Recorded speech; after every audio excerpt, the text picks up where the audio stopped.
Once again welcome back all guys. അപ്പോൾ നമ്മൾ നേരത്തെ ഓപ്പോസിറ്റ് സൈഡിലാണ് നിന്നത്. ഇപ്പോൾ നമ്മൾ അതിൻ്റെ തൊട്ടടുത്തുള്ള സൈഡിൽ ഓപ്പോസിറ്റ് സൈഡിലാണ് നിൽക്കുന്നത്. അപ്പോൾ നമ്മൾ ഫാൻറ്റം റോക്ക് അവിടെയാണ്. ആ വഴി ഇങ്ങനെ ഇറങ്ങി വരുമ്പോൾ എന്താ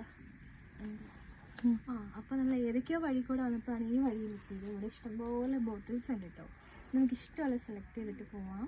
ടൂറിസ്റ്റ് പ്ലേസ് ആയതുകൊണ്ട് തന്നെ എല്ലാവരും വന്നിട്ട് കുട്ടികളെ കൊണ്ടുവരുന്നവർ ദയവ് ചെയ്ത് ഇതൊക്കെ തിരിച്ചു കൊണ്ടുപോവുക. കാരണം ഇവിടെ നല്ലൊരു പ്ലേസാണ്. ഇപ്പോൾ നമ്മൾ നശിപ്പിച്ചില്ലെങ്കിൽ നമുക്ക് ഇനിയും ഫ്യൂച്ചറിലേക്ക് എല്ലാവർക്കും തന്നെ വന്ന് വിസിറ്റ് ചെയ്യാൻ പറ്റുന്ന നല്ലൊരു പ്ലേസ് ആകും. പക്ഷേ ഇങ്ങനെ പോയാൽ ഇത് വലിയൊരു പ്ലാസ്റ്റിക് കേന്ദ്രമായി മാറും കേട്ടോ. അപ്പോൾ ഇതുപോലെ ബോട്ടിൽ മാത്രമല്ല, ലേസിൻ്റെ പാക്കറ്റ്സ്, അങ്ങനെയുള്ള ബിയർ ബോട്ടിൽസ്, അങ്ങനെ കുറേ ടൈപ്പ് ബോട്ടിൽസ് ഉണ്ട് കേട്ടോ. അപ്പം കണ്ടപ്പോൾ ജസ്റ്റ് പറഞ്ഞേ ഉള്ളൂ. നോക്ക്, നല്ല രസമുള്ളൊരു അപ്പൂപ്പൻ താടി.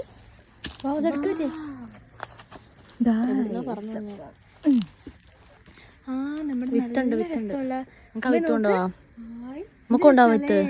കൊണ്ടുപോവാം. എന്ത് രസമല്ലേ കാണാൻ, നല്ല സൂപ്പർ ആയിട്ടുണ്ട്. അപ്പം നമുക്കിനി എന്ത് ചെയ്യാൻ അങ്ങോട്ടേക്ക് പോകാം. പക്ഷെ ഭയങ്കര വെയിലാട്ടോ.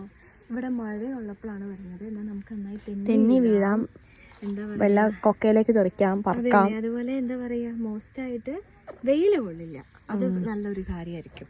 പിന്നെ ഓടിച്ചാടി നമുക്ക് വരാം. നല്ല മഴ പെയ്താൽ സൂപ്പറായിരിക്കും. വെയിലത്ത് വന്നാൽ അങ്ങനെ കരിഞ്ഞു പൊരിഞ്ഞ് ഞങ്ങളെ പോലെ പോകേണ്ടി വരും. പക്ഷെ നിങ്ങൾ മസ്റ്റായും വിസിറ്റ് ചെയ്യണം കേട്ടോ.